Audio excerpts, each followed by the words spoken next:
Khan Academy is most known for its collection of videos. So before I go any farther, let me show you a little bit of a montage.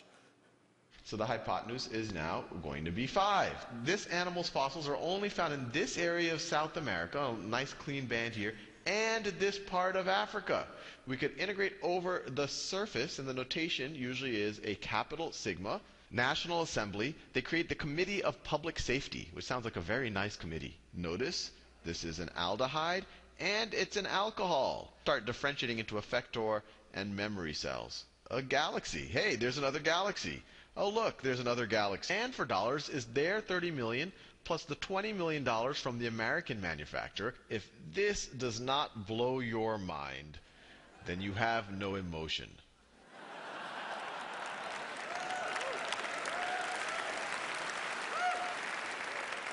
We now have on the order of 2,200 videos covering everything from basic arithmetic all the way to vector calculus and some of the stuff that you saw up there. We have a million students a month using the site, watching on the order of 100 to 200,000 videos a day. But what we're going to talk about in this is how we're going to the next level. But before I do that, I want to talk a little bit about really just how I got started. And some of y'all might know, about 5 years ago, I was an analyst at a hedge fund, and I was in Boston, and I was tutoring my cousins in New Orleans remotely. And I started putting the first YouTube videos up really just as kind of a nice-to-have, just kind of a supplement for my cousins, something that might, give them a refresher or something. And as soon as I put those first YouTube videos up, something interesting happened. Actually, a bunch of interesting things happened. The first was the feedback from my cousins. They told me that they preferred me on YouTube than in person.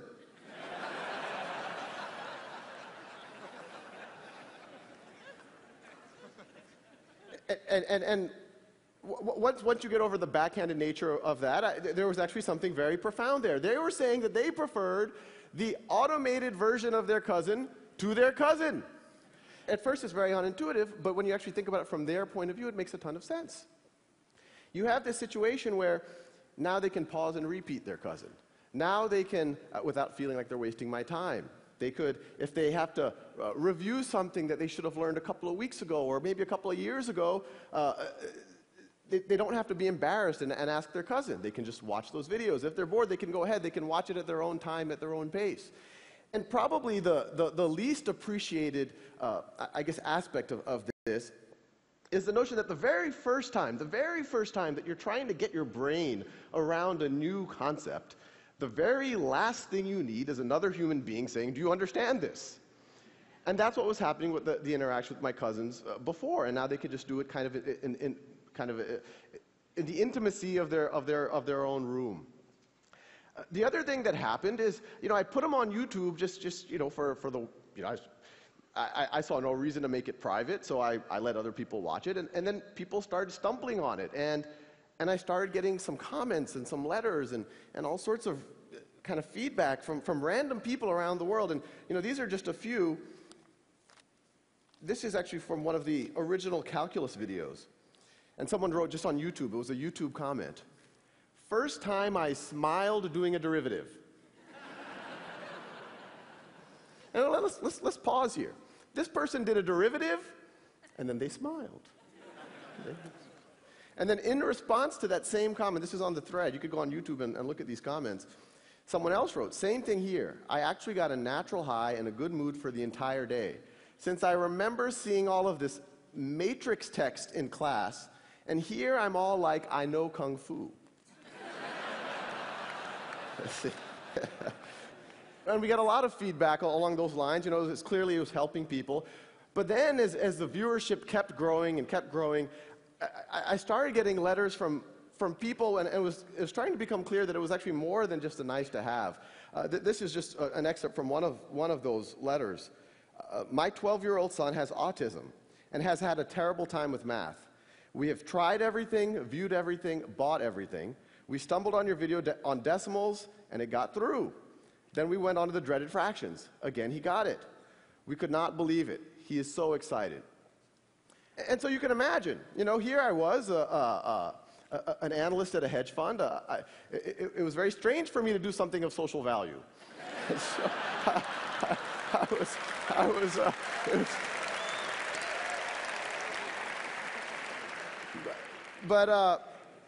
I was excited, so I kept going. And then other things started to dawn on me.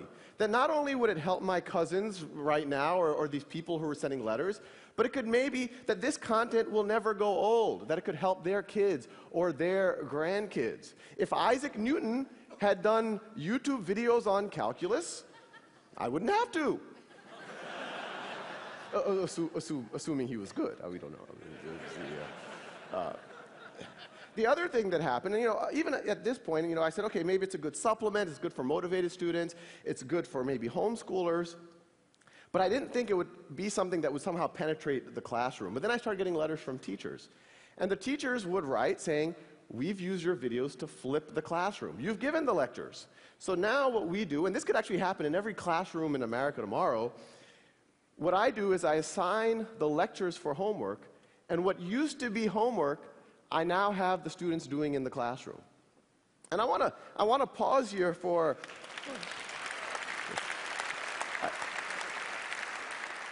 I want to pause here for a second because there's a couple of interesting things. One, when those teachers are doing that, there's the obvious benefit. There's the benefit that now their students can enjoy the videos in the way that my cousins did. They can pause, repeat at their own pace, at their own time.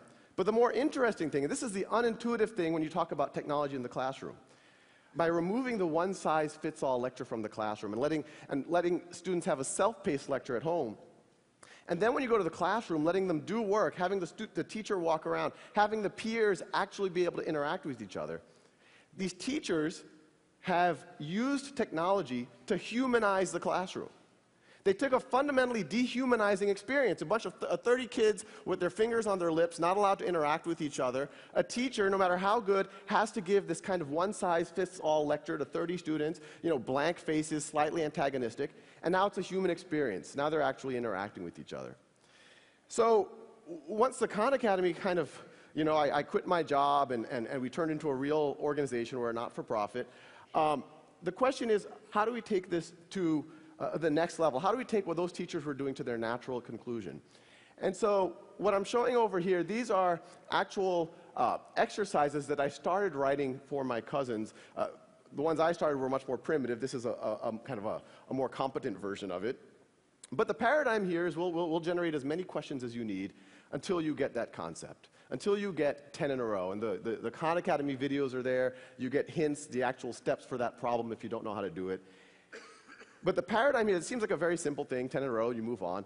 But it's fundamentally different than what's happening in classrooms right now. In a traditional classroom, you have a couple of homework lecture, and then you have a snapshot exam. And that exam, whether you get a 70%, an 80%, a 90%, or a 95%, the class moves on to the next topic. And even that 95% student, what was the 5% they didn't know? Maybe they didn't know what happens when you raise something to the 0th power. And then you go build on that in the next concept. That's analogous to, imagine learning to ride a bicycle. And I give you a bicycle, maybe I give you a lecture ahead of time, and I give you that bicycle for 2 weeks, and then I come back after 2 weeks, and I say, well, let's see, you're having trouble taking left turns, you can't quite stop. You're an 80% bicyclist. So I put a big C stamp on your forehead, and then I say, here's a unicycle. But as ridiculous as that sounds, that's exactly what's happening in our classrooms right now. And the idea is, you fast forward and good students start failing algebra all of a sudden and start failing calculus all of a sudden, despite it being smart, despite having good teachers, and it's usually because they had these Swiss cheese gaps that kept building throughout their foundation. So our model is learn math the way you would learn anything, like the way you would learn a bicycle. Stay on that bicycle. Fall off that bicycle. Do it as long as necessary until you have mastery. The traditional model, it penalizes you for experimentation and failure, but it does not expect mastery. We encourage you to experiment. We encourage you to failure, but we do expect mastery. This is just another one of the modules. This is trigonometry. This is shifting and reflecting functions. And they all fit together. We have about 90 of these right now. And you could go to the site right now. It's all free, not trying to sell anything. But the general idea is that they all fit into this knowledge map. That top node right there, that's literally single-digit addition. It's like 1 plus 1 is equal to 2.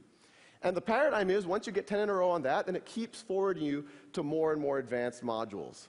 So if you keep, this is further down the knowledge map, we're getting into more advanced arithmetic. Further down, you start getting into pre-algebra and early algebra. Further down, you start getting into algebra 1, algebra 2, a little bit of pre-calculus.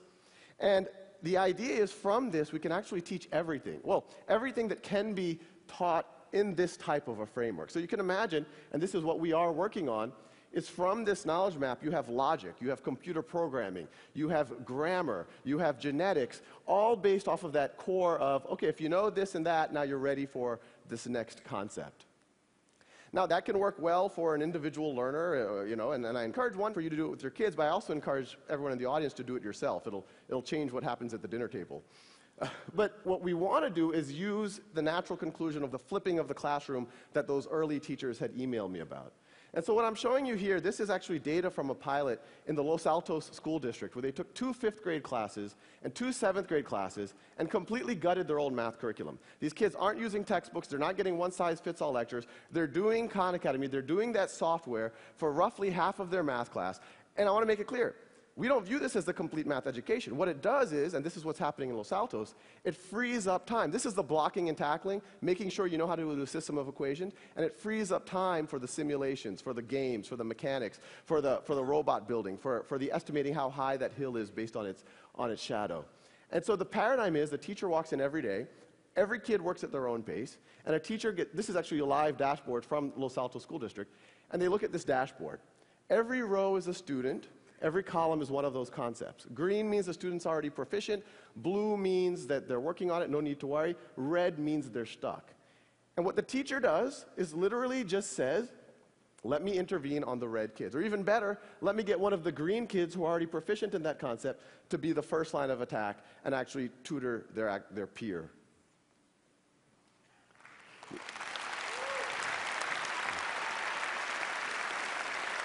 Now, I kind of come from a very data-centric reality, so we don't want that teacher to even go and intervene and have to ask the kid awkward questions. Oh, what do you not understand, or what do you do understand, and all of the rest. So our paradigm is to really arm the teachers with as much data as possible, really data that in almost any other field is expected if you're in finance or marketing or manufacturing. And so the teachers can actually diagnose what's wrong with the students so that they can make their interaction as productive as possible. So now the teachers know exactly what the students have been up to, how long they've been spending every day, what videos have they been watching, when did they pause the videos, what did they stop watching, what exercises are they using, what have they been focused on. The outer circle shows what the exercises they're focused on. The inner circle shows the videos they're focused on. And the data gets pretty granular, so you can actually see the exact problems that the student got right or wrong. Red is wrong, blue is right. The leftmost question is the first question that the student attempted. They watched the video right over there. And then you could see eventually they were able to get 10 in a row. It's almost like you can almost see them learning over those last 10 problems. They also got faster. The height is how long it took them. So, when you talk about self-paced learning, it makes sense for everyone. In education speak, differentiated learning. But it's kind of crazy what happens when you actually see it in a classroom. Because every time we've done this, in every classroom we've done, over and over again, if you go 5 days into it, there's a group of kids who've raced ahead, and there's a group of kids who are a little bit slower. And in a traditional model, if you did a snapshot assessment, you say, oh, these are the gifted kids, these are the slow kids. Maybe they should be tracked differently. Maybe we should put them in different classes. But when you let every student work at their own pace, and we see it over and over and over again, you see students who took a little bit extra time on one concept or the other, but once they get through that concept, they just race ahead. And so the same kids that you thought were slow 6 weeks ago, you now would think are gifted. And we're seeing it over and over and over again. And it makes you really wonder kind of how much all of the labels, maybe a lot of us have benefited from, were really just due to a coincidence of time. Now, as valuable as something like this is in a district like Los Altos, our goal is to use technology to humanize, not just in Los Altos, but kind of on a global scale, what's happening in education. And actually, that kind of brings an interesting point, is that, a lot of the effort in humanizing the classroom is focused on student-to-teacher ratios. In our mind, the relevant metric is student to valuable human time with the teacher ratio. So in a traditional model, most of the teacher's time is spent doing lectures and grading tests and whatnot. Maybe 5% of their time is actually sitting next to students and actually working with them. Now 100% of their time is. So once again, using technology, not just flipping the classroom, you're humanizing the classroom, I'd argue, by a factor of 5 or 10. And as valuable as it is in Los Altos, imagine what that does to the adult learner who's embarrassed to go back and learn stuff that they should have known before going back to college. Imagine what it does to a street kid in Calcutta who has to help his family during the day, and that's the reason why he or she can't go to school. Now they can spend 2 hours a day and remediate or get up to speed and not feel embarrassed about what they do or don't know. Now imagine what happens where, we talked about the peers teaching each other inside of a classroom, but this is all one system. There's no reason why you can't have that peer-to-peer tutoring beyond that one classroom. Imagine what happens if that student in Calcutta all of a sudden can tutor your son, or your son can tutor that kid in Calcutta. And I think what you'll see emerging is this notion of a global one-world classroom. And that's essentially what we're trying to build. Thank you.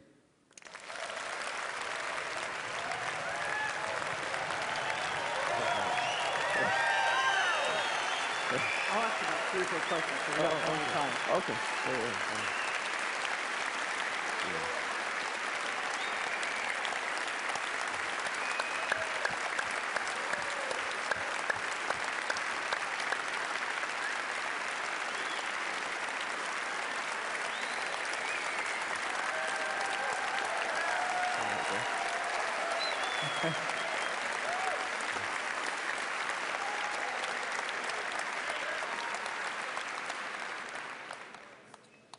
I've seen some things you're doing in the system that have to do with motivation and feedback, energy points, merit badges. Tell me what you're thinking there. Oh yeah, no, we have an awesome team working on it. It's not, and I have to make it clear, it's not just me anymore. I'm still doing all the videos, but we have a kind of a rock star team doing the software. Yeah, we've put a bunch of game mechanics in there where you get these badges. We're going to start having leaderboards by areas, and you get points. And it's actually been pretty interesting. Just the wording of the badging or how many points you get for doing something, we see on a system-wide basis like tens of thousands of like 5th graders or 6th graders going one direction or another depending on what badge you give them. And the collaboration you're doing with Los Altos, how did that come about? Yeah, no, Los Altos has been it was kind of crazy. They once again, I didn't expect it to be used in classrooms. Someone from their board came and said, oh, what would you do if you had carte blanche in a classroom? And I said, well, I would just, every student work at their own pace on something like this. We'd give a dashboard, and they said, oh, this is kind of radical. We have to think about it. And me and the rest of the team were like, oh, they're never going to want to do this. But literally the next day, they're like, can you start in 2 weeks? And so So it's fifth grade math is where that's going on right now? It's 2 5th grade classes and 2 7th grade classes. And I think they're doing it at the district level. And I think what they're excited about is they can now follow these kids. It's not an only in-school thing. I mean, we've even, on Christmas, we saw some of the kids were doing, and we can track everything. So they can actually track them as they go through the entire district, through the summers, as they go from one teacher to the next. You have this continuity of data that even at the district level they can see. So some of those views we saw were for the teacher to go in and track actually what's going on with those kids. So you're getting feedback on those teacher views to see what they think they need? Oh, yeah. Actually, most of those were kind of specs by the teachers. We made some of those for students so they could see their data, but we have a very tight design loop with the teachers themselves, and they're literally saying, hey, this is nice, but I like that focus graph. A lot of the teachers said, I have a feeling that a lot of the kids are jumping around and not focusing on one topic, so we made that focus diagram for them. So it's all been teacher driven. It's been pretty crazy. Is this ready for prime time? Do you think a lot of classes next school year should try this thing out? Yeah, it's ready. We got 1 million people on the site already, so we can handle a few more. And no reason why it really can't happen in every classroom in America tomorrow. And the vision of the tutoring thing, the idea there is, if I'm confused about a topic, somehow right in user interface, I'd find people who are volunteering, maybe see their reputation, and I could schedule and connect up with those people. Absolutely, and this is something that I recommend everyone in this audience to do is those dashboards the teachers have, you can go log in right now and you can essentially become a coach for your for your kids, your nephews, your cousins, or maybe some kids at the Boys and Girls Club. And yeah, you can start becoming a mentor or tutor really immediately. But yeah, it's all there. Well, it's amazing. I think you've just got a glimpse of the future of education. Thank you. Oh, thank you.